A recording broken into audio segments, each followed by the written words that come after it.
Durante muito tempo aqui no Brasil, a gente não teve um monopólio pela Petrobras, por ser talvez a única empresa aí do segmento. A ideia ela já nasceu para ser monopólio. Agora, as 7 irmãs não foram alijadas totalmente do mercado de combustíveis, porque elas ficaram com a distribuição. Então a gasolina toda era Petrobras, refinada pela Petrobras ou comprada pela Petrobras, mas quando chegava no posto virava Esso, Shell, Ipiranga, Texaco, etc. Eles ficaram com a distribuição. Né? Foi uma forma de dar uma acomodada entre a presença do capital estrangeiro e do monopólio. Durante muito tempo ela monopolizou tudo. Negócios e empreendedores históricos. Ouça no Spotify ou assista no YouTube. Apresentação: Heródoto Barbeiro e Fernando Vítulo. Né Podcast. Olá, seja muito bem-vindo ou bem-vinda aqui no nosso Né Podcast, Negócios e Empreendedores Históricos. E hoje a gente vai falar sobre Petrobras. É uma empresa de capital aberto, né, Heródoto? Mas que os acionistas majoritários aí é o governo do Brasil, não é isso? Olá, pessoal. De fato, sabe que há uma confusão muito grande aí na mídia de uma maneira geral quando se diz que a Petrobras é uma empresa estatal. Ela não é uma empresa estatal. Ela é uma empresa controlada pelo Estado, que quando você disse, o Estado brasileiro, o governo federal, ele tem a maior parte das ações.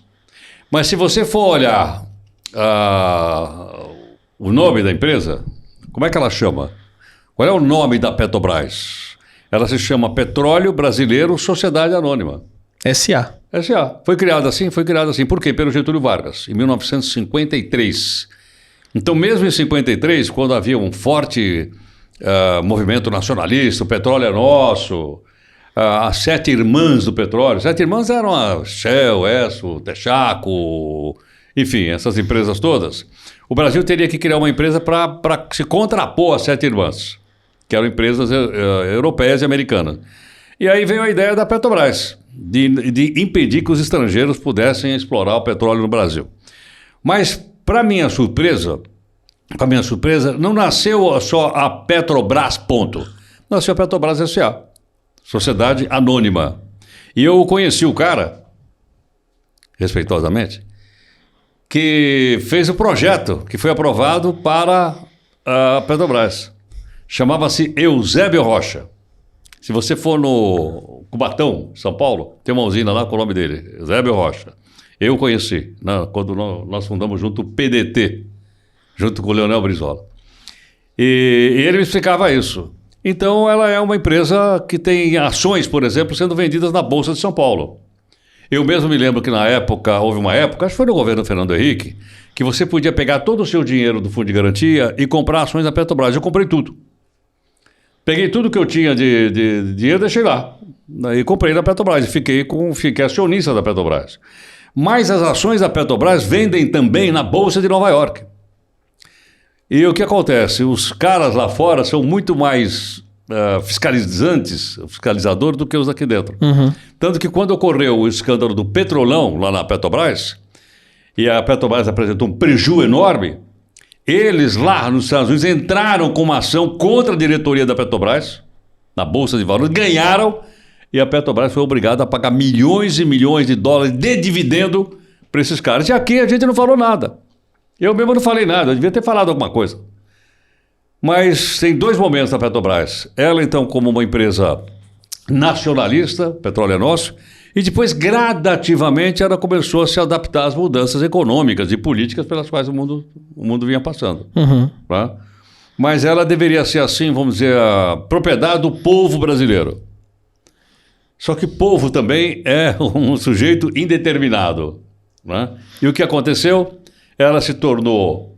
Os presidentes da Petrobras eram indicados politicamente, o conselho politicamente, e a remuneração dos funcionários, que tem que ser boa, sem dúvida alguma, mas muito melhor do que qualquer outra situação, muito melhor. Isso acabou, então, mais o escândalo da corrupção, do roubo, acabou levando a Petrobras quase a quebrar. Quase ela quebrou. Ela se recuperou depois e tudo mais. Agora, tem um papel importante no Brasil, sem dúvida alguma, Queria falar do lado bom da Petrobras. A parte de engenharia da Petrobras, a parte de pesquisa científica, a Petrobras desenvolveu um sistema de prospecção de petróleo em alto mar. Coisa que poucos países do mundo têm. Alguma coisa só a Petrobras tem. Então eu acho que é um grande orgulho para a gente que uma empresa brasileira ela tem essa tecnologia. E recentemente eu estive lendo um release até que o pessoal me mandou lá da Petrobras. Eles conseguiram perfurar um poço a 140 quilômetros da costa de mais de 7 quilômetros de profundidade. É um poço de prospecção ainda, não sabe se vai ter petróleo comercial ou não. Mas, pô, é um grande feito, sem dúvida alguma, feito pela Petrobras. Claro, fantástico. Tá? Ô Heródoto, mas deixa eu te perguntar. Durante muito tempo aqui no Brasil, a gente não teve um monopólio pela Petrobras? Por ser, talvez, a única empresa aí do segmento? A ideia ela já nasceu para ser monopólio. Agora, as 7 irmãs não foram alijadas totalmente do mercado de combustíveis, porque elas ficaram com a distribuição.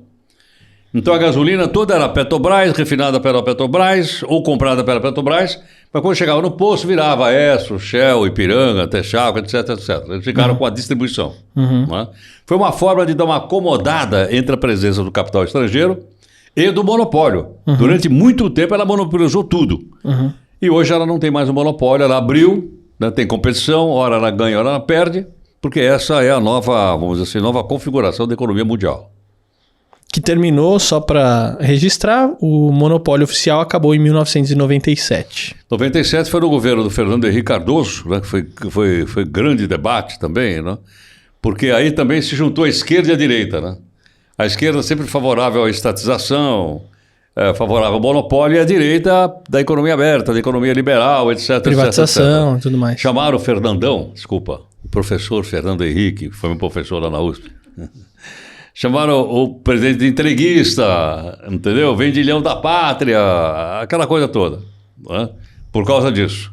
Mas parece que o mundo mudou, entendeu? Uma coisa é uma coisa numa época, outra coisa é outra coisa em outra época. Agora, muito se discute da questão da privatização da Petrobras, né, Heródoto? Mas como você mencionou aqui, não é muito bem igual o pessoal se entende por uma empresa estatal, igual a maioria dos casos, né? Então, mas para privatizar a Petrobras, o governo tem 50% hoje das ações. Se o governo vender 1%, ela já está privatizada. Por quê? Porque a gestão passa a ser privada.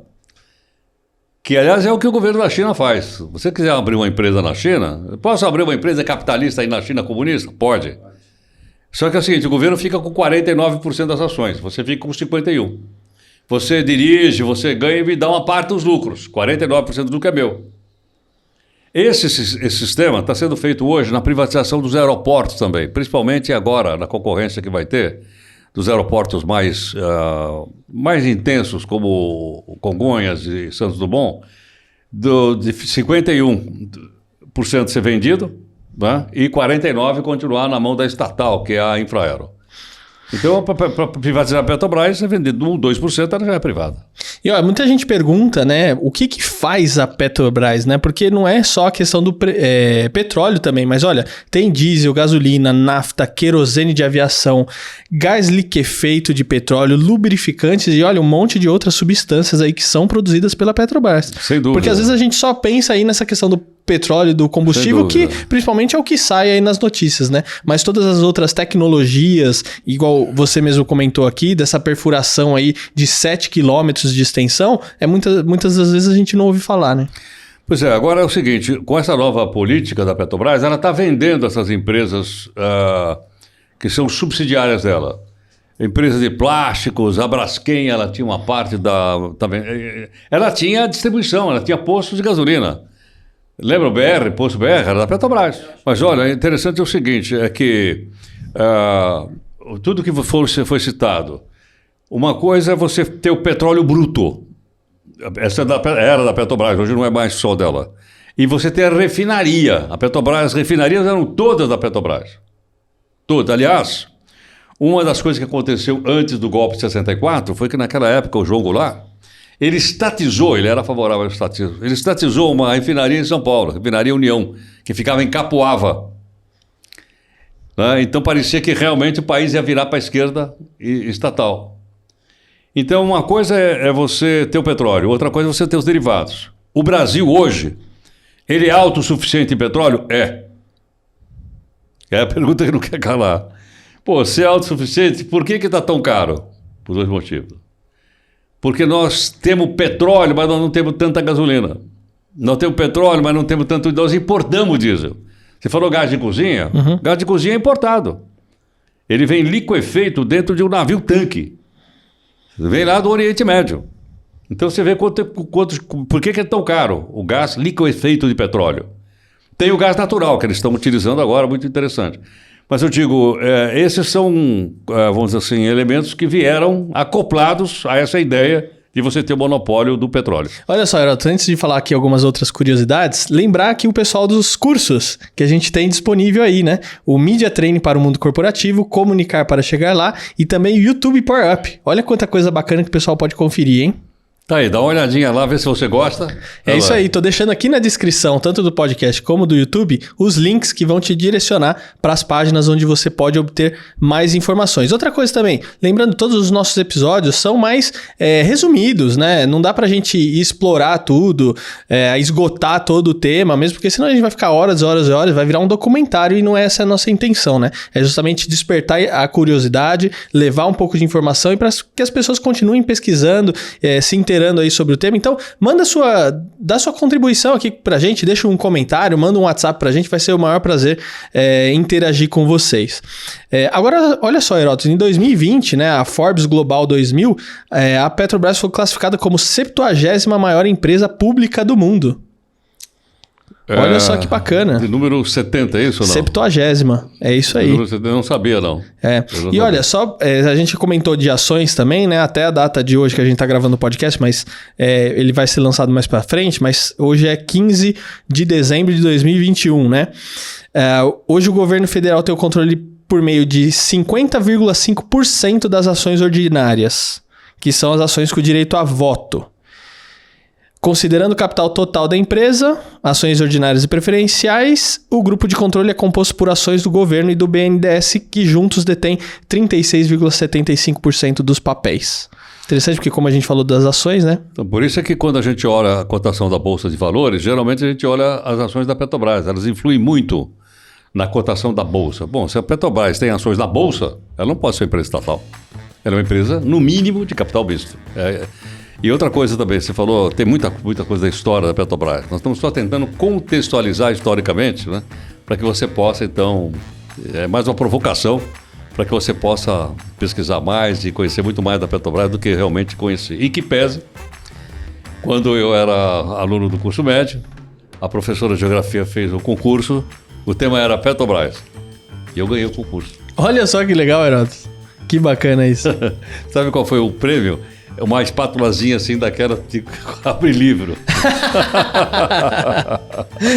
Legal. Eu acho que nem tem isso mais, Acho que nem tem, mas eu tenho em casa lá. Tem uma de carta, né? Às vezes de cartas, mas não usa mais também. O livro era colado, você abria com aquela espátulazinha. Legal, Heródoto. Obrigado por mais esse episódio. Falou, olha, vão acompanhando aí, por favor, nos ajude a divulgar. Aí a ideia é falar um pouco mais da história da marca dentro do período que ela viveu, do que especificamente. Porque especificamente, né? Você acha em todo lugar. É isso aí. Obrigado, Heródoto. Até o próximo. Até mais. NEP Podcast.